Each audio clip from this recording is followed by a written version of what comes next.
acompañándonos en este canal, una gran bendición. Y aquí en el pueblo de Santa Rita, ciudad, ¿verdad? Sí. De las aguas termales. Ah, ok, excelente. ¿Qué tal? ¿Cómo está, mi brata? ¿El viaje? ¿Todo muy bien? Todo muy bendecido, resguardado por nuestro Señor Jesucristo. Y aquí estamos, al servicio de Él. Qué bien. Vamos a presentarles aquí en el programa La Gente Más Feliz de la Tierra, oficialmente a nuestro fraterno Javier Rivera. Él se reúne en el capítulo Expreso Americano número 2 en San Pedro Sula.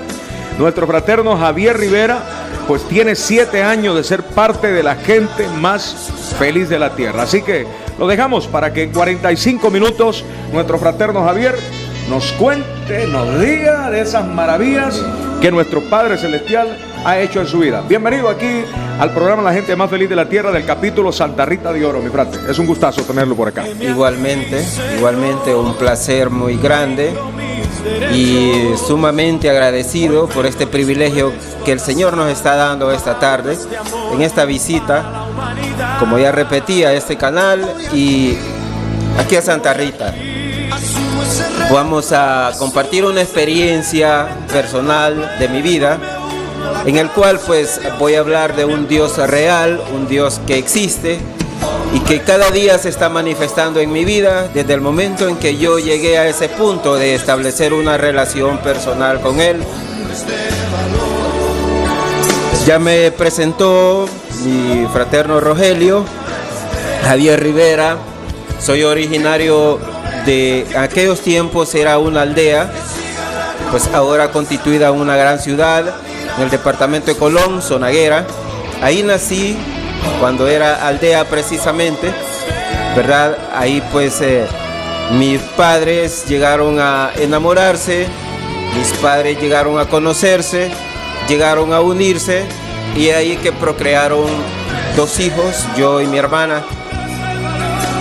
Dadas las circunstancias que en esa aldea no había fuentes de trabajo precisamente, es ahí por lo cual pues mi padre, en busca de ese anhelo de superación, decide cumplir uno de sus sueños que tenía, era el de convertirse en agrónomo, y es por eso que él toma la decisión para partir de aquella aldea y dirigirse a La Ceiba, donde existía pues la carrera de agronomía.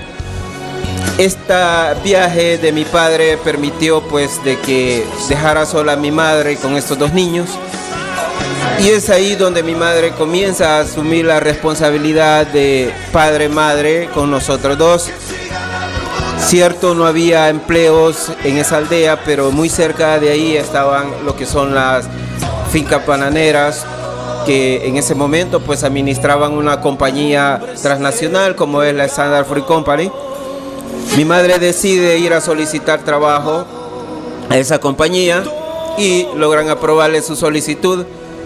Comienza mi mamá a trabajar en esa compañía y quiero decirles que desde ese momento yo pues puedo decir tuve una infancia muy feliz, muy tranquila, ya que con el trabajo que mi madre desempeñaba en la compañía, esta compañía pues se encargaba de otorgarles casa, habían escuelas, habían hospitales, teníamos canchas de fútbol y teníamos un comisariato donde nos abastecíamos de insumos, todo por el trabajo que mi mamá presentaba a esta cooperativa. O sea, teníamos todas las necesidades básicas y eso nos permitía tener, como les digo, de niños muy feliz, muy tranquila, ya que no carecíamos de nada.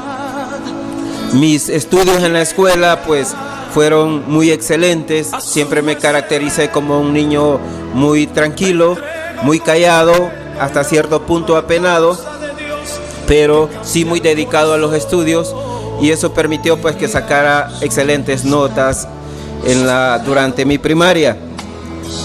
Pasé mi primaria, ya pues tengo que entrar a la secundaria, y para entrar a la secundaria tenía que emigrar a aquella aldea donde yo nací, ya que en ese momento habían aperturado un colegio, y entonces logré matricularme en ese colegio iniciando mis estudios de secundaria. Estando en el colegio sucede un acontecimiento que la directora de la escuela donde vivíamos en ese campo bananero tuvo que ser jubilada, y esta tuvo que ser sustituida por una maestra joven. muy joven, el cual pues a ese tiempo mi mamá ya había conocido una nueva pareja. Precisamente esta pareja era la que estaba encargada de la administración del comisariato de insumos de ese campo, y el lugar donde estábamos viviendo ya como administrador mi padrastro era un lugar bastante amplio con muchas habitaciones, y es por eso que solicitan a mis padres si pueden darle alojamiento a esta maestra que llegó pues a sustituir a esta maestra jubilada. Mis padres acceden, la instalan ahí en la casa de nosotros, y precisamente es ahí donde comienza una experiencia en mi vida que, bien es cierto, puedo decir de mucho placer al principio, sin conocer el impacto fuerte que más adelante iba a causar en mi vida. Durante ese tiempo, valga la pena darles a conocer que conozco un Dios, pero solamente un Dios superficial, donde un sacerdote llegaba a los campos de repente una vez al mes a impartir una misa, y nosotros pues asistíamos a escucharlo, y de ahí solamente, no pasaba nada más. Entonces, cuando esta maestra está instalada en nuestra casa de habitación, en ese comisariato, viene ella un día y me hace una invitación que la acompañe a su habitación y que desea señalarme algo. Pues yo tengo aproximadamente 12 años en ese momento, accedo a esa invitación, entro a la habitación de ella, y lo primero que hace es sacar una revista, me la enseña, me doy cuenta que es una revista pornográfica. Bien es cierto, en ese tiempo que nosotros vivíamos en ese campo, no existía electricidad, no había televisión, no existía las redes sociales, celulares, ni nada por el estilo, pero sí llegaban a las revistas que se compraban en la Ceiba, y con eso nosotros nos ilustrábamos. Aquella revista pornográfica comencé a verla, vi las diferentes damas que salían pues ahí en fotografías, y en ese proceso de 12 años, pasando de mi etapa de niñez a la adolescencia, comienza ese desarrollo de las hormonas, y comienzo a experimentar cambios en mi cuerpo, y comienzo a experimentar esa atracción a esa revista que me fue gustando más y más, hasta que pasado un mes llega esta situación que esta maestra decide pues a hacerme la invitación a que yo tenga una intimidad con ella, exactamente a los 12 años.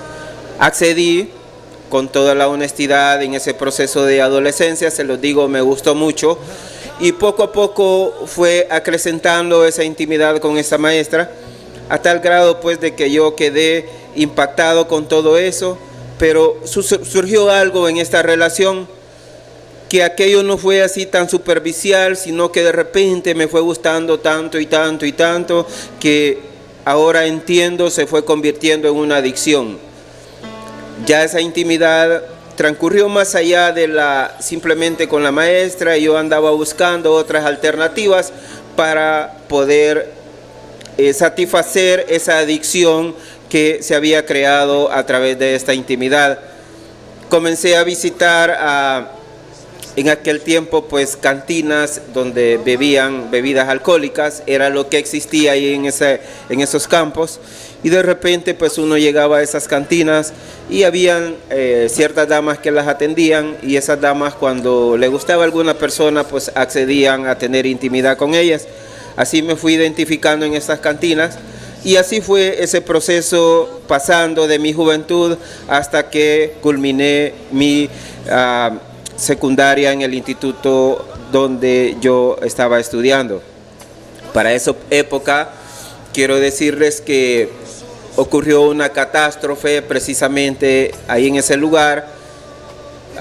Llegó un huracán bastante fuerte, el huracán Fifi, y ese huracán arrasa con todas las fincas bananeras, deja arrasado todos esos campos bananeros, y de repente toda la gente se queda sin trabajo, se queda sin ingresos, y es ahí por esa opción que mis padres deciden regresar a aquella aldea donde nosotros salimos.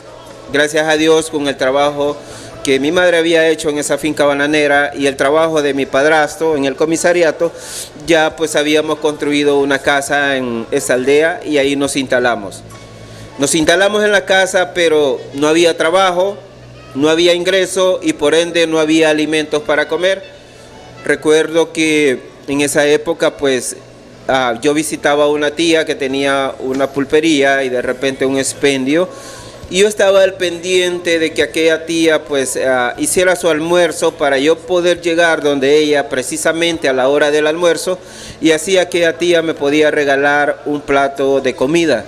Así pasé como 2 meses aproximadamente en esta situación, y fue que en estos 2 meses viene esta tía y lanza una palabra que en su momento no le presté importancia, pero después me vine a dar cuenta de cómo la palabra tiene poder y de qué manera se manifiesta en la vida de uno. Quiero decirles que a los 2 meses de estar en esa situación y viendo a mis padres de que no había oportunidad de ingresos ni de trabajo en ese lugar, toman la decisión de emigrar para San Pedro Sula, y es un riesgo pues porque acá no veníamos mis padres no venían así como por decir a un trabajo seguro. Mis padres pues solo tenía una hermana y nos arriesgamos a venir de manera de que la esperanza era que esta hermana de mi padrastro nos diera alojamiento en su casa. Se tomó la decisión, llegamos a San Pedro Sula, así pasó, la hermana de mi padrastro nos dio alojamiento y nos instalamos en esa casa. Al estar instalado en esa casa, pasó un mes y luego pues la hermana de mi padrastro comenzó a molestarse, no era de menos, éramos 5 personas ya en ese momento, y pues ella los gastos que tenía se le incrementaron. Mi madre, al ver esta situación, toma la decisión de buscar una glorieta y comienza a vender golosinas en aquella glorieta. Veo esa situación, ya tengo 14 años, y tomo la decisión de comenzar a trabajar para poder ayudarles a mis padres. Es ahí donde a los 14 años consigo mi primer trabajo y comienzo a laborar en ese trabajo, ya generando un ingreso. Cuando salgo de este pueblo, precisamente de esta aldea, yo salí ahí con 2 situaciones que vine a confrontarlas más adelante en mi vida. Una de ellas es esa adicción que yo les establecí hace un poco, esa adicción al sexo, y la otra era que en su momento venía aquella palabra que lanzó mi tía sobre mí, donde me dijo que por las actitudes que yo tenía de ser callado, de ser así serio, podía yo llegar a ser un gran militar del ejército. Llego a San Pedro con esas 2 situaciones, y cuando llego a San Pedro Sula, me vengo a encontrar a un San Pedro muy diferente a la aldea donde yo vivía. Quiero decirles que acá en San Pedro Sula vengo a encontrar a una situación en la cual se acomodó la adicción, esa adicción al sexo que yo tenía. Vengo a encontrarme con lupanares a la disposición, vengo a encontrarme con una variedad de cines que solo pasaban películas pornográficas, vengo encontrándome con nightclub, con casas de citas, ¿verdad? Y cuando yo comienzo a trabajar, el ingreso que yo generaba en ese trabajo precisamente lo utilizaba para cubrir mis estudios. En parte, una parte se la brindaba a mi madre para ayudarlos y la otra parte me la iba a derrochar en estos lugares. Aquella adicción se fue acrecentando más y más acá en San Pedro Sula, ya solo en casas de citas, en nightclub, en lupanares y todo eso, y ya eso trascendió a la bebida alcohólica. Fue muy fuerte la bebida alcohólica y este proceso de adicción en estos lugares que comencé yo a experimentar de una manera fuerte toda esta situación. Llego a San Pedro Sula, me matriculo en el Instituto José Trinidad Reyes para sacar comercio. Comienzo a estudiar en el Instituto José Trinidad Reyes 3 años exactamente, logro graduarme de perito mercantil y contador público, el cual pues es mi profesión, del cual dependo ahora. Esos 3 años fue en ese proceso de adicción, estudio, trabajo y estos centros de diversión. Cuando logro graduarme de perito mercantil, crece en mí un sueño, crece en mí un anhelo, crece en mí un deseo. Y ese deseo es de que quiero ser un licenciado en administración de empresas. ese deseo, ese anhelo, me permite matricularme en la Universidad Nacional Autónoma de Honduras y comienzo aquel proceso en la Universidad Nacional Autónoma de Honduras con mi estudio para lograr ese sueño de ser licenciado en Administración de Empresa. Exactamente a los 6 meses de estar en esta universidad, vengo un día jueves, aproximadamente a las 9:30 de la noche, saliendo de clases, y cuando estoy como a 5 cuadras para llegar a mi casa, en el bus urbano que yo voy, se detiene este bus porque un camión militar se le para enfrente y de repente aquel bus lo invaden unos soldados que iban en este camión y que dicen: todos los jóvenes mayores de 18 años en este momento se me bajan del bus y se montan al camión. Aconteció eso, me montaron en el camión y de repente que ya estoy ahí en el 3er Batallón de Infantería, porque ese día precisamente esta unidad salió a reclutar jóvenes para cumplir el servicio militar obligatorio. En esos tiempos así era el servicio militar, era obligatorio, no era voluntario. Y los jóvenes eran precisamente los que más huían cuando se daban estos procesos de reclutamiento. Bueno, acontece esto, estoy en las instalaciones del 3er Batallón de Infantería, que ahora es la 105 Brigada, y cuando me bajo de aquel camión que me pasan a una sala, estoy viendo que hay como 400 jóvenes aproximadamente reclutados esa noche, ya que esta unidad necesitaba, este 3er Batallón necesitaba 400 jóvenes exactamente, porque era la apertura del 3er Batallón de Infantería en Naco. Comienzo a ver a aquellos jóvenes, todos acurrucados en ese salón, y estoy descubriendo que en ese grupo de 400 jóvenes hay como 40 universitarios que fueron reclutados. Esos 40 universitarios, de repente con esos jóvenes fuimos trasladados a las instalaciones de Naco Cortés y comienza ese proceso de entrenamiento. ¿Por qué hago mención de esto?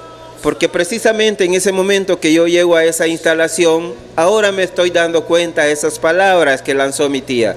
Yo en ningún momento quise ser militar, en ningún momento se me había cruzado la idea por mi mente de querer ser militar, pero ya venía con esa palabra lanzada que mi tía me dijo y de repente esa palabra se está ejecutando, se está cumpliendo y ya me veo envuelto en lo que es los asuntos militares. Estamos en el 3er Batallón en Naco, comienza el proceso de entrenamiento y es ahí donde la Universidad Nacional Autónoma se da cuenta del reclutamiento de estos 40 jóvenes y comienza la universidad pues en protestas, comienza con tomas en la universidad, se tomaron varios colegios, varias escuelas en San Pedro Sula, incluso hasta la catedral, porque la universidad argumentaba que estos 40 jóvenes no era de provecho que fuesen a cumplir un servicio militar obligatorio porque era un tiempo perdido, que esos 2 años ellos podrían dedicarlos a la universidad y eso iba a ser un gran avance para que estos jóvenes se graduaran, unos como doctores, otros como ingenieros, otros como licenciados, y que le iban a hacer de mejor provecho al país que estando en una institución militar. Esas protestas se convirtieron bastante tediosas, bastante fuertes, que al final vienen y toman la decisión de soltar esos 40 universitarios del ejército. Fue ahí pues que vino el comandante de esta unidad y toma la decisión y dice: bueno, los universitarios alístense, ya no van a cumplir con su servicio militar obligatorio, pero sí quiero decirles una cosa, yo necesito 5 jóvenes de estos universitarios. Los voy a escoger así al azar porque son ellos los que se van a quedar en estas instalaciones conmigo. Voy a despachar 35 universitarios.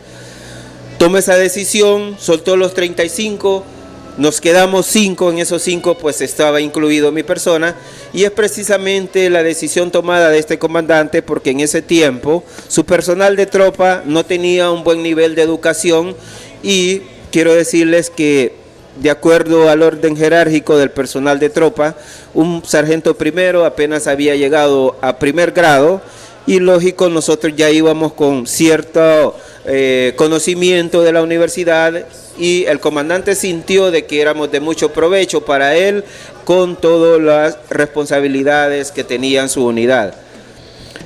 Ahí comienzo a verme envuelto ya dentro de estos 5 como miembro de tropa, y es ahí que comienza aquel entrenamiento y comienza esta palabra de este comandante diciéndonos a los 5, una cosa sí, tengan seguro ustedes, que mientras yo esté de comandante en esta unidad, ninguno de ustedes va a poder salir. Así que descarten toda posibilidad de salir de esta unidad, porque mientras yo esté de comandante, ustedes van a permanecer conmigo aquí. Pasó un año, pasó ese entrenamiento, y estoy viendo yo de que aquel sueño, aquel anhelo, aquel deseo de convertirme en licenciado en administración de empresa, se va alejando. Cuando yo veo eso, entonces me esmero por poder salir de esta unidad, pero era imposible. Cuando el comandante se da cuenta de esta situación, de que nosotros queríamos salir de esa unidad, más bien nos involucra en entrenamientos, nos involucra en capacitaciones de la unidad del 3er Batallón. Cada curso que salía, éramos los 5 que íbamos en primera plana a someternos a aquel entrenamiento, a aquella capacitación. Si salía un curso de cabo, ahí íbamos. Si salía un curso de sargento raso, ahí íbamos. De sargento segundo, ahí íbamos. Y es que cada curso que nosotros, este comandante nos mandaba a sacar, eso implicaba un compromiso más en la unidad, o sea, más tiempo de estadía en la unidad. Cuando nosotros estamos viendo eso, y le hablo de mi persona y los otros 4 compañeros, nos estamos dando cuenta de que más bien lo que están haciendo es de que están así como comprometiéndonos más a un servicio de más tiempo en la unidad. Buscamos cualquier manera de poder salir para lograr esos sueños. Todo lo que ustedes puedan imaginarse. En cierta ocasión, la Escuela Nacional de Policía estaba solicitando personal para que fuesen cadetes de la Escuela Francisco Morazán, Hablamos con el comandante en esa unidad para que nos dejara ir a la Escuela Francisco Morazán y poder egresar de ahí con el grado de subteniente. Pero él fue bien radical y nos dijo, ya les dije, mientras yo esté de comandante, ustedes no van a salir de esta unidad. Así pasamos ese proceso, haciendo uno que otro intento por salir, no fue logrado. Y es precisamente cuando en la base naval de Puerto Cortés hacen la apertura de un centro de estudios navales, en aquellos tiempos Escuela Técnica Naval. Llega un personal instructor de Israel a hacer esta apertura de esta escuela, con oficios técnicos en el grado marítimo, electrotecnia, reparación de motores fuera de borda para las patrulleras, electricidad, electrónica y todo lo que está relacionado con los botes, con las patrulleras y con los barcos. Cuando hacen esta apertura de esta escuela, solicitan personal para ingresar ahí. Y este personal que solicitaban, de acuerdo a los personal israelita que llegó, era que tenían ellos que prepararlo para que ellos quedaran como instructores y quedaran preparando a otra gente. Requisito que se solicitaba para entrar a esa escuela era que el personal tenía que haber salido de una institución de infantería y que tuviera el rango de sargento. Nosotros ya teníamos esos requisitos, metimos la solicitud para ingresar a esa escuela técnica y gracias a Dios en ese tiempo que la metimos, el comandante de esa unidad fue trasladado a otra unidad y eso nos abrió la puerta para que nosotros ingresáramos a la Escuela Técnica Naval. Bien es cierto, no salimos de la institución militar, sino que pasamos de una unidad a otra unidad. La Escuela Técnica Naval nos abrió las puertas para que nosotros pudiésemos entrar a la universidad y esas puertas permitir de que nosotros lográramos ese sueño, ese anhelo, en el caso mío, de querer ser un licenciado en administración de empresas. Allí transcurrió mi tiempo de estudio en la universidad, en esa escuela, y es precisamente cuando estoy en la escuela que me ocurre un acontecimiento fuerte, un proceso bastante fuerte. Recuerdo un domingo, ese domingo no salí con franquicia, me quedé en la unidad y me da por irme a bañar, a meterme al fondo del mar, exactamente como 2 kilómetros al fondo. Cuando ya estoy en esos 2 kilómetros al fondo de la unidad, del mar, precisamente me sumerjo en el agua Y es preciso cuando vengo emergiendo, que yo ya estoy saliendo a flote, siento un impacto en mi cabeza fuerte, no me doy cuenta qué es. Cuando salgo fuera del agua me veo la cabeza llena de sangre y solo perdí el conocimiento en ese momento, no me acordé qué fue lo que aconteció, qué fue lo que pasó. Despierto a los 2 días porque perdí el conocimiento y despierto precisamente en el hospital de Puerto Cortés con la cabeza toda enyesada. Me están diciendo que tengo una herida en la cabeza, una herida bastante fuerte que me partió el cráneo, me rajó la oreja en 2 partes y me dicen que fue una de las patrulleras de la base naval que me pasó por encima y que me ha alcanzado con la propela y me ha rajado la cabeza. Un golpe bastante fuerte que le aseguro que es muy difícil resistir un golpe de eso y máxime con el cráneo partido. Me contaron que en ese momento unos pescadores que andaban ahí cerca me vieron herido, ellos me recogieron y fueron ellos los que me llevaron al hospital. Un accidente catastrófico, muy catastrófico, podemos verlo desde ese punto de vista, pero quiero decirles algo, y es ahí esa forma de actuar de Dios, esa forma incomprensible de manifestar de Dios.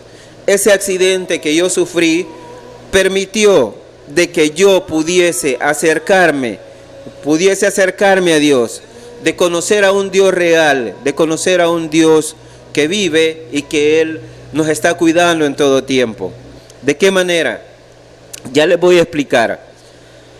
Mi estadía en la base naval, pues ya como miembro de esta institución militar, igual que de infantería, nos enseñan un carácter bastante fuerte, un carácter de hombre, un carácter en el cual pues nosotros como militares nos sentimos así como muy machos, nos sentimos con una autoridad tremenda. Esa autoridad acompañada a la adicción que yo traía y que les cuento, venía arrastrando desde ese pueblo que yo salí, se acrecentó más y más. Se acrecentó tanto que ya eso pues nos permitió hasta tomar decisiones bien fuertes con las damas. Comencé a visitar más la disco y precisamente en la base naval de Puerto Cortés, una noche en una disco, conozco a una chica, comienzo a entablar una relación con ella, nos enamoramos y de repente comenzamos a tener en ese momento de juventud una relación bastante fuerte. A esta chica yo la saco embarazada 2 veces y precisamente cuando ella sale embarazada comienzo a enfrentar esta situación con esos 2 bebés. Lo que la naval me pagaba era muy poco y no me queda una opción que hablar con mis padres y decirles la situación que estoy. Ya ese tiempo mi papá ya está trabajando en cervecería hondureña, ya generaba un muy buen ingreso, ya en la casa ya había una buena estabilidad económica y mis padres deciden apoyarme con estos 2 bebés. Entonces me dicen que traslade a esta chica con los 2 bebés a la casa de ellos y así aconteció. Yo continúo en la naval, continúo mis estudios en la universidad y es precisamente al mes de que esta chica está en la casa, a mis padres no les gustó la actitud que ella trataba a los bebés y es ahí que mi padre toma la decisión de que ella no podía estar más en la casa. Mi padre se encariña con los niños y viene y toma la decisión de que los niños se quedan y ella se va para donde la mamá. Cuando esta muchacha se va por donde la mamá, comienza un conflicto con la familia de ella, un conflicto fuerte. Resulta que la mamá de ella en Puerto Cortés fue una señora que comienza a dedicarse a la brujería, comienza a dedicarse a la santería. Y este propósito de ella viene y permite establecer en ella como a manera de alcanzar un poder en cuanto a brujería y hechicería. Ella quería ser una de las brujas de más alta jerarquía en Puerto Cortés y para lograr eso viene ella y establece un pacto con Satanás. Ese pacto que ella establece con Satanás lleva a que viene ella y le consagre mi hijo mayor a Satanás, a manera de que Satanás le otorgue ese privilegio a ella de ser una de las brujas mayores de Puerto Cortés. El pacto se establece. Cuando este pacto se establece, Nosotros comenzamos a experimentar cosas en la casa, comenzamos a ver que los cuadros se mueven, las sillas se mueven, los vasos que están en la mesa comienzan a moverse y comenzamos a experimentar precisamente los hijos de mi hermana, 2 niños que ella tenía, una situación donde estos niños jugaban precisamente con un niño que nosotros, nadie de los adultos podíamos ver, sino solamente estos 2 niños podían ver. Ellos decían que era un niño y los miramos nosotros bien alegres jugando con ese niño y nosotros nos quedamos asombrados porque los mirábamos a ellos solos, pero ellos decían, no, es un niño, ahí está, mírenlo, ahí está enfrente de nosotros. Todo eso comenzamos a experimentarlo, pero hasta ese momento nosotros no nos estamos dando cuenta del pacto que esta abuela de mi hijo ha establecido con Satanás. Cuando me acontece este accidente en la naval, van a creer que lo primero que dice la naval, ya cuando me ve herido y todo en la cabeza, me dicen, ya no estás apto para seguir en la naval, así que te vas para tu casa, te vas a reposo. Me recogen todas mis cosas y de repente me veo un carro donde me van a tirar a la casa ya todo vendado. Ese proceso que pasó en la casa, ese accidente, fueron exactamente 3 meses de pesadilla.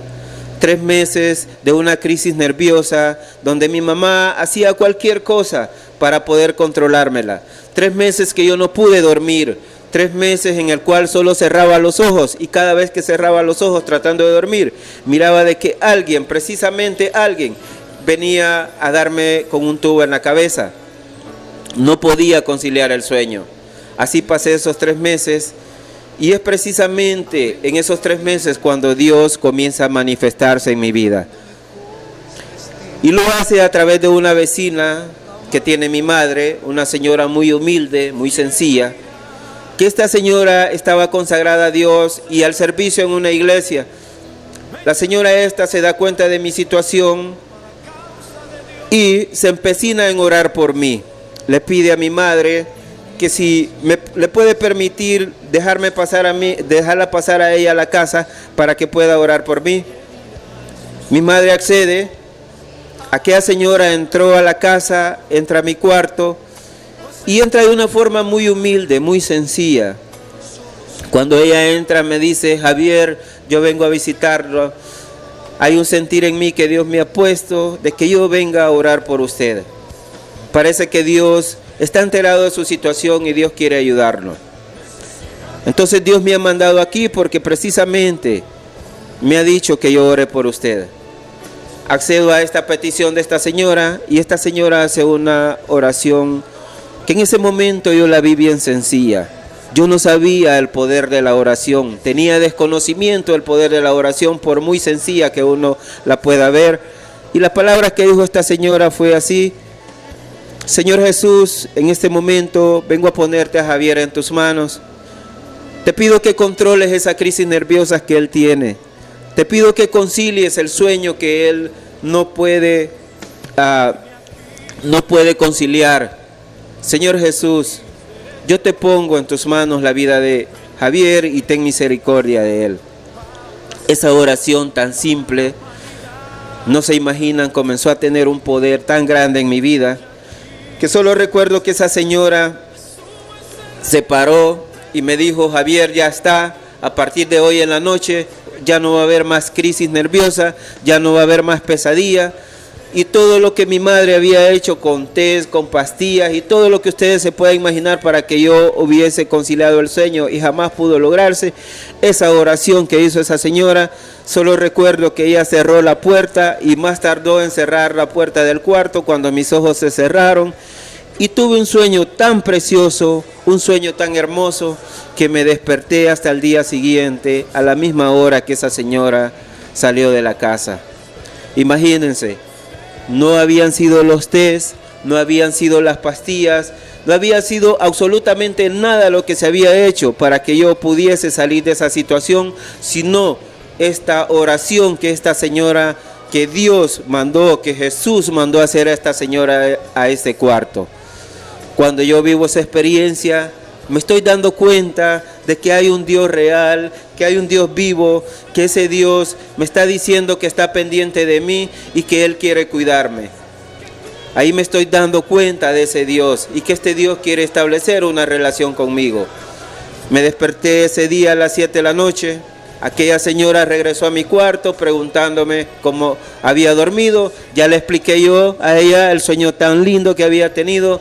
Entonces me dice: Javier, aquí lo único que quiero decirles es que Jesús estuvo con usted anoche aquí y que el único que pudo lograr eso para que usted durmiera fue Jesucristo. Así que en este momento, Javier, Jesús le está diciendo, le está dando su respuesta, que lo ama y que Jesús quiere estar con usted por el resto de su vida. ¿Le gustaría? Entonces yo no me negué, dado el resultado de ese sueño, le digo: sí, me gustaría. Qué bueno que usted lo reconoce. Entonces vamos a hacer una oración, me dice. Aquella señora hizo una oración a manera de que yo aceptara a Jesucristo como mi único y suficiente Salvador. Y cuando yo hago esa oración, comienza un cambio total en mi vida. Comienzo a experimentar un cambio absoluto, maravilloso, un cambio espiritual jamás vivido en mi vida. Siento que aquella tristeza se me va. Yo andaba con mucha alegría por todos lados, andaba riéndome, andaba gozoso, andaba una paz en mi interior desde ese momento que acepté a Jesucristo, y comienzo a involucrarme en las actividades de aquella iglesia donde visitaba a esta señora. Comienzo a asistir a la iglesia, comienzo a experimentar esas vivencias en la iglesia, y de repente comienza a tomarme el Espíritu Santo de una manera maravillosa. Quiero decirles que fue tanto esa relación de amor, que un día, estando yo en mi casa, decido ir a tomar un baño. Y precisamente cuando estoy en el baño, que yo abro esa válvula del baño, y precisamente el agua que tenía que salir de ese baño no era una agua, sino que comienzo a experimentar que es un rocío tan bonito, un rocío tan delicioso, tan exquisito, que comienza a caer en mi cabeza y comienza a deslizarse por todo mi cuerpo, llega a mi cintura, a mis rodillas, hasta la planta de los pies. En ese momento yo siento algo tan maravilloso. Todo ese proceso de reposo que yo había estado en la casa, lógico, ahí lo pasé. Todavía no había conseguido trabajo, y esa experiencia que viví en ese momento, viene una voz a mi mente y me dice: alístate porque mañana ya tenés que presentarte a un trabajo.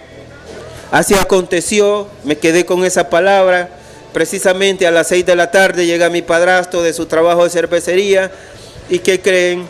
Llega mi papá, lo primero que hace entrar a la casa es irme a buscar y pregunta por mí y me dice: Javier, aquí estoy, te traigo buenas noticias, me dice. Entonces cuando él me dice eso, se me viene esa voz de trabajo que yo experimenté en el baño, y le dije: ya no me la diga, le digo, porque ya sé qué es. Y entonces se queda él asombrado y me dice: ¿pero qué es lo que sabes? Me dice: que yo mañana ya tengo que presentarme a trabajar en cervecería. Y viene él y se queda asustado y me dice: pero ¿cómo así? Me dice, ¿cómo lo sabes? Si aquí los únicos que sabíamos de esta situación solo soy yo y la jefa personal de cervecería, porque yo estaba haciendo estas gestiones sin que nadie se diera cuenta, me dice. Solo ella y yo lo sabemos. Entonces yo comencé a contarle mi experiencia que viví con el Espíritu Santo. Ah, qué bueno, me dice él. Entonces esto es obra de Dios. Dios ya te está abriendo las puertas al trabajo. Comienzo en cervecería, comienzo con aquella alegría, comienzo con aquella pasión, con aquel primer amor a Jesucristo. Imagínense, un accidente catastrófico me lleva a conocer, me lleva a los pies de Cristo, me lleva a rendirme, y comienzo yo a olvidarme de ese accidente catastrófico, y nace un amor en mí. Esto también nos permitió que solo Jesucristo me visitara a mí. De repente ya mi madre está aceptando a Jesucristo, mi papá también está aceptando a Jesucristo, y todos mis hermanos, todos en la casa estamos aceptando a Jesucristo. Ya el Espíritu Santo toma posesión de toda la casa y comenzamos esa experiencia. Quiero decirles que comienzo a involucrarme en la iglesia, comienzo a involucrarme en todas las actividades de la iglesia, capacitaciones. Yo toda aquella capacitación que salía, yo iba a recibirla. Seminario en teología, saqué un diplomado en teología, luego saqué ciertos seminarios de liderazgo. Recuerdo que saqué un seminario de 1 millón de líderes que lo vino a patrocinar acá San Pedro Sula, el señor Marco Witt, con John Maxwell, uno de los líderes conferencistas más grandes de Estados Unidos, y así comienzo esas vivencias. Aquel amor fue tan grande, aquella pasión de servicio a Dios, que comienzo a visitar los hospitales llevándole palabras de aliento a los enfermos. Comienzo a visitar los presidios llevándoles palabras de fortaleza a la gente que está en el presidio. Comienzo a hablar casa por casa a la gente de Jesucristo, de las maravillas que Jesús hace en la vida de uno cuando nosotros lo buscamos. Y comienza ese plan de evangelización, una entrega que ustedes no se imaginan con la alegría y el gozo que lo hacía. Lo mismo comienzo en cervecería, con esa actitud, con esa voluntad. Todo trabajo que cervecería me asignaba lo hacía con la excelencia, porque yo sentía que no era para cervecería que lo estaba haciendo, sino que todo ese trabajo se lo estaba consagrando a Dios. Lo hacía para Dios. Cuando la gente miraba eso, que me miraba tan alegre cumpliendo las responsabilidades que me daban, hallo gracia a mis jefes, y de repente mis jefes vienen y me hacen propuestas. Me dicen: Javier, ya estamos viendo su actitud de trabajo y vamos a ascenderlo de puesto. Comienzan esos ascensos de puestos en cervecería, comienzo a incrementarse mi salario, me daban placas de reconocimiento por mi trabajo, cervecería me mandaba viajes a hoteles y todo eso, por la forma en que yo cumplía con mi trabajo. Así fue todo en excelencia en cervecería, todos nos desarrollamos ahí. A esas alturas quiero decirles pues que cervecería cambia de dueño, y es precisamente cuando yo comienzo ese proceso de cambio de dueño, alejarme de la iglesia. El trabajo que yo hacía, estos nuevos dueños lo vieron de muy agrado y me incrementaron el tiempo de trabajo. Ya después de 12 horas me incrementaron a 16, me incrementaron a 20 horas, y es ahí donde yo pierdo esa estadía en la iglesia, pierdo esa comunión en la iglesia. Ya dejé de visitar la iglesia porque el trabajo me tenía absorbido, pues. Y comienzo a perder ese amor, comienza a entrar una frialdad en mí hacia las cosas de Dios. Que recuerdo un día salí así como muy cansado y solo con una idea en mi cabeza: yo quiero relajarme de tanto estrés de trabajo. Y ese relajamiento, ¿qué creen ustedes? Lo tomé una mala decisión. De repente estoy metido en una discoteca. Ya no voy a la iglesia, sino que busco una discoteca. Y precisamente en el momento que entro a esa discoteca, quiero decirles que no sé si fue el diablo que se alegró o se enojó porque entré a esa discoteca, que de repente solo entré yo a la puerta, me fui directo al baño y un loco sacó una pistola haciendo disparos, matando 3 personas en ese día. Cuando esto ocurre, entendí que no era mi lugar ahí. Me salí inmediatamente, me fui para la casa, le pedí perdón a Dios, pero ¿qué creen? El trabajo siguió absorbiéndome, yo no podía continuar en la iglesia y de repente continúo con esa vida de nuevo en las discotecas. Ahí logro conocer otra muchacha, nos enamoramos, 2 meses bastó una relación de noviazgo, cuando a los 2 meses yo le estoy proponiendo matrimonio a esta muchacha y nos casamos. Llevamos una relación muy bonita, 25 años de matrimonio, un matrimonio excelente. Logramos tantas cosas con ella, ponemos empresa, hacemos una casa muy bonita, tenemos carro y todo iba de muy maravilla. Aquel trabajo en cervecería se incrementó tanto que yo pues no pude soportarlo y entonces puse mi renuncia. A estas alturas ya mi esposa tenía 2 negocios. Me dispongo a ayudarle a ella y voy a dar a un lugar donde precisamente estoy viendo la necesidad de la gente. Eran emprendedores, pequeños comerciantes, y estaba en un lugar muy ubicado como para convertirlo en centro comercial en San Pedro Sula. Le pido a Dios que me dé una estrategia para ayudar a esta gente. Viene Dios y me hace una revelación de un proyecto muy hermoso, que ese lugar iba a ser convertido en un centro comercial, en un mall, en otras palabras, y esta gente pues iba a estar en otras condiciones de ventas, ya de emprendedores. Ellos iban a ser los dueños de este lugar. Y comienzo yo a sociabilizar ese proyecto, esa estrategia que Dios me dio. De repente Dios me abre las oportunidades con las universidades, la Universidad Nacional Autónoma, la UTH, la CEUTEC, la universidad privada, y vienen estas universidades y me hacen un estudio de factibilidad de este proyecto y lo ven que el proyecto es factible. Me hacen ese estudio ya para concretarlo, lo sociabilizo con la gente de este lugar, al principio lo aceptan, ya después no quieren porque esto requería un pago más de lo que ellos estaban pagando. 15 lempiras permitió de que esta gente no tomara esa decisión y ese proyecto no se llevó a cabo. Posteriormente otras instituciones, otros lugares se dieron cuenta del proyecto, me llamaron, comienzo a reunirme y a sociabilizar con esta gente ese proyecto y entonces les gustó mucho. Llevamos a un punto de integrar 1.500 personas, llegamos al punto de establecer un plan de aportación de aproximadamente 7 millones de lempiras y estos 7 millones ahí estaban en el banco para poder desarrollar este proyecto.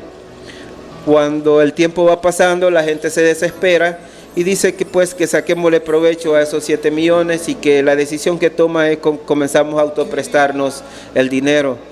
Fue un error muy grande porque esos autopréstamos que nos hicimos, la gente comenzó a fallar con los pagos, luego nos vimos descapitalizados con el dinero, la gente no pagaba, quería préstamos y eso ocasionó un caos tremendo en el cual, quiero decirles, llegaban a amenazarme, yo era el administrador de esta institución, yo ponía la cara ante todos, llegaban sicarios a amenazarme porque no les dábamos préstamos y si no les dábamos préstamos querían sus ahorros que aún no podíamos entregarlos porque el dinero estaba invertido en préstamos.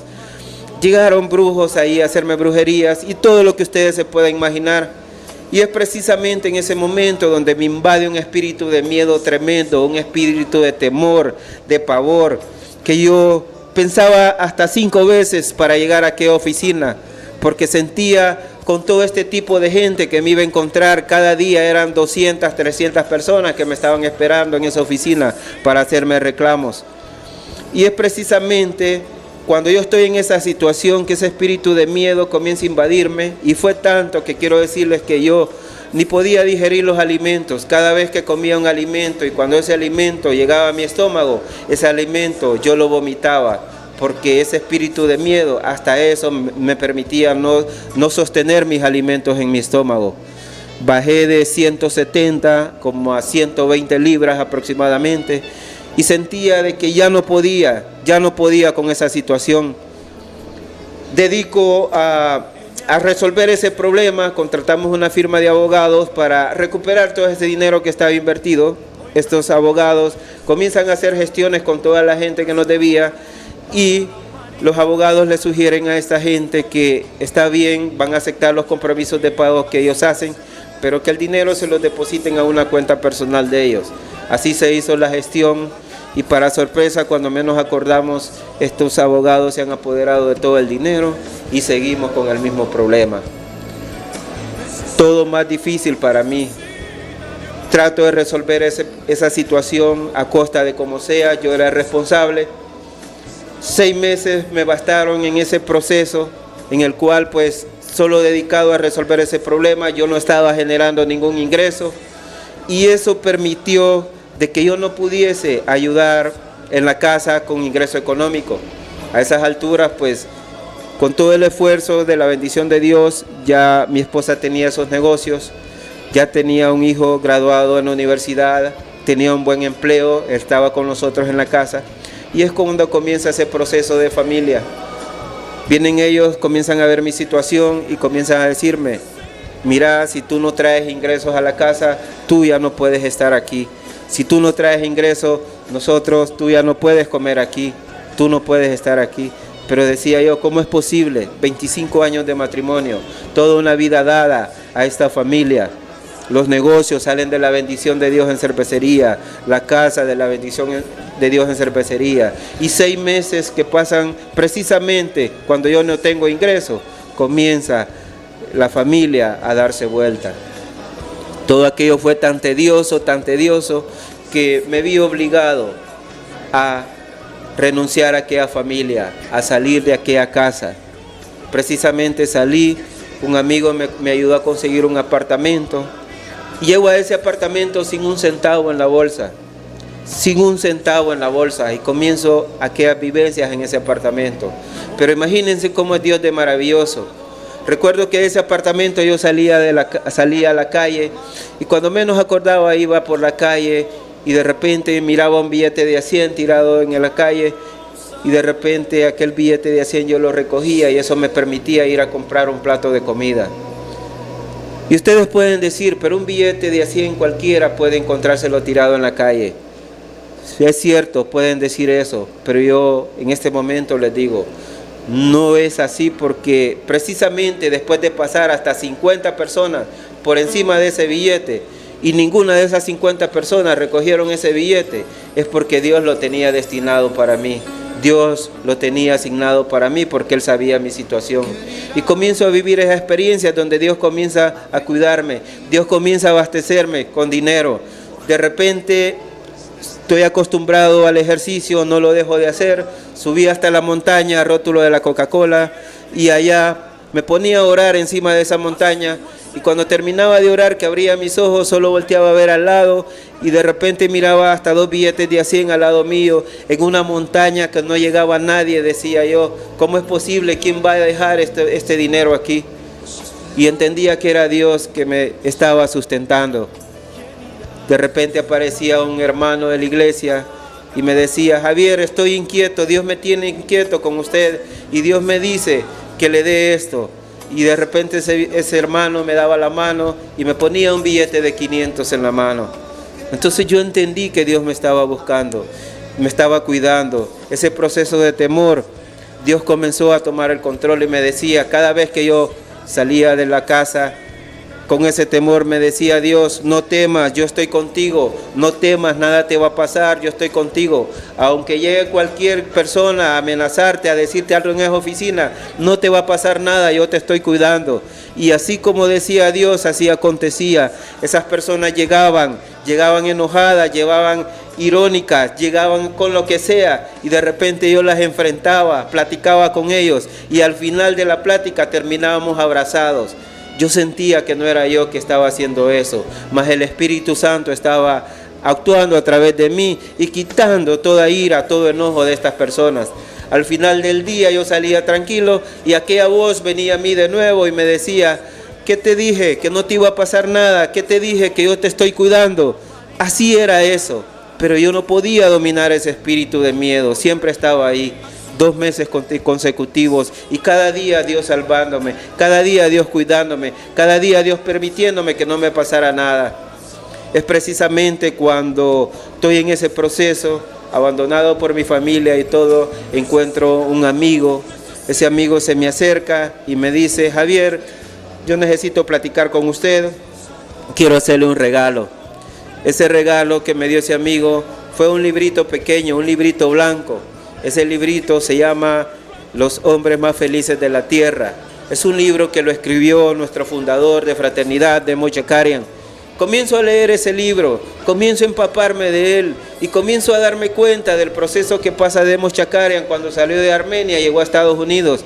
Comienzo a darme cuenta de esas dificultades que Demos Chakarian pasó hasta el grado de llegar a vender basura para sostener su familia. Yo estaba en esa situación, en ese proceso fuerte, y comienzo a leer aquel libro y comienzan a derramarse mis lágrimas y comienzo a ver a Demos Chakarian de cómo escribían en ese libro de que Dios nunca lo desamparó, que Dios siempre estuvo en la mano de él, y comienzo yo a ver ese manifestar también en cómo Dios me cuida, en cómo Dios me da dinero sin necesidad de estar trabajando, en cómo Dios me da alimento.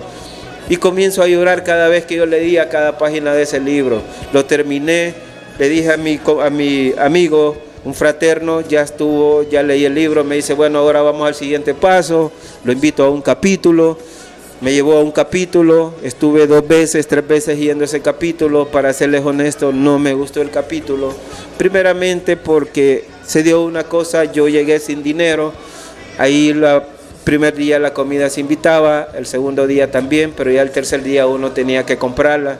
Yo no tenía capacidad de comprar la comida, y es precisamente en esa 4ª vez que lo visito, me sientan en una mesa de 10 fraternos y veo a aquellos fraternos con aquellos platos tan exquisitos de desayuno que tenían en sus mesas, y yo solo los quedaba viendo. Me sentí tan avergonzado ese día y dije, este lugar no es para mí. Este lugar es para gente que venga con dinero y que pueda comprar sus alimentos. Me paré, me salí de ese lugar, pero más tardé en salir afuera cuando me salió otro fraterno y me dice, vamos a aperturar un capítulo en un hotel, acompáñenos. Lo acompañé, fuimos a ese hotel, comenzamos 2 sesiones, no se aperturó el capítulo, pero ahí otro fraterno me salió al encuentro y me dice, Javier, aquí ya no hay nada de capítulo, yo lo voy a invitar a mi capítulo. Este fraterno era el presidente del capítulo Expreso Americano número 2, donde ahora soy miembro activo. Cuando yo llego ahí, me doy cuenta que este fraterno está solo, era presidente, secretario, y todo lo hacía él, todo el servicio lo hacía él. Llegaban 12 personas aproximadamente a ese capítulo, y cuando yo llego miro la necesidad en él, comienzo a involucrarme en el servicio, comienzo a ayudarle y comenzamos a trabajar juntos.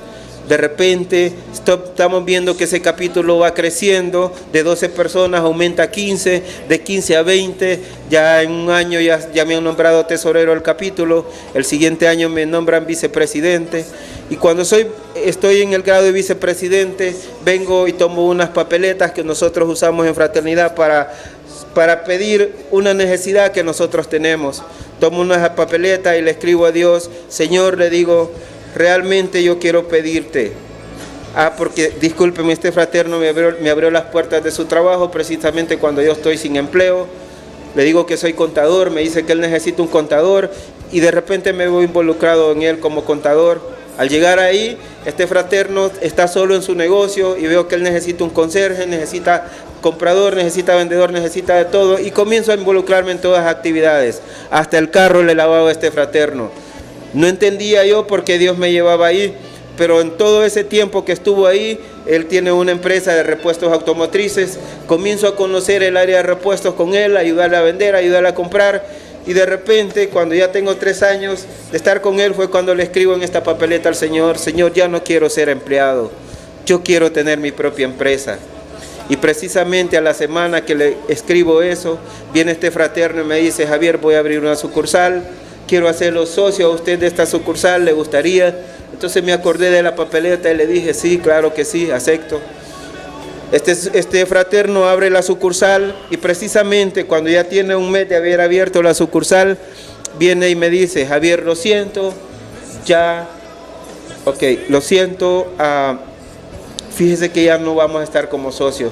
Me dice mi esposa que el único socio que acepta es solo ella y ya nadie más acepta. Me sentí tan triste en ese momento, pero me dice, hay una situación. Fíjese que el negocio ahí está, me dice. Ahí está. Yo no sé si usted quiere asumir el riesgo de tomar ese negocio. Y si usted lo acepta, yo ahorita le cancelo sus prestaciones y tome ese negocio. Entonces yo entendí que Dios había escuchado mi respuesta. Asumí ese negocio y tengo 1 año y medio de estar con ese negocio para honra y gloria de Dios. Aproveché como contador también poner una oficina de contabilidad, ahí estamos, y para la honra y la gloria de Dios, muy, muy bendecido. Ya tengo 2 años de ser presidente del capítulo y quiero decirles algo muy maravilloso que Dios ha hecho. Aquellos 25 personas ahora se han incrementado a 60 personas. Nos están visitando el capítulo no menos de 70 personas y ahí vamos de aumento en aumento. Sé que Dios hace maravillas y precisamente las hace cuando nosotros le servimos en espíritu y verdad. Así que ha sido un placer. Este es mi testimonio de vida. Esto es lo que yo quiero hablarles de ese Jesús que hace maravilla en la vida de uno. Y es que ese Jesús me tiene aquí y un privilegio grande de estar hablando con Él, porque nadie en mi vida había hecho tantas maravillas como Él las hace. Así que yo los invito para que conozcan a Jesús y establezcan esa relación. Ese es mi testimonio y vamos a culminar con esta oración, ya el tiempo apremió, y vamos a culminar con esta oración que solemos hacer en nuestro capítulo. Así que los que están pendientes de este canal, si mi testimonio ha impactado en alguna forma, yo les pido en el nombre de Jesús que repitan esta oración conmigo.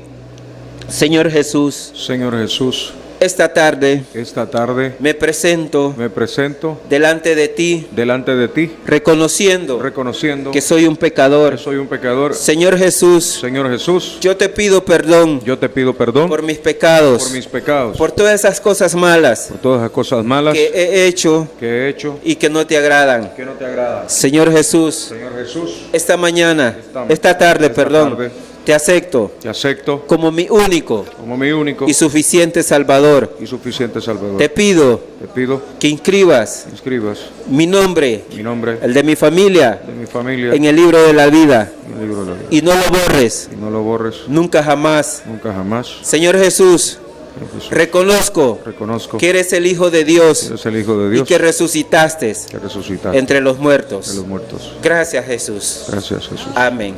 Amén.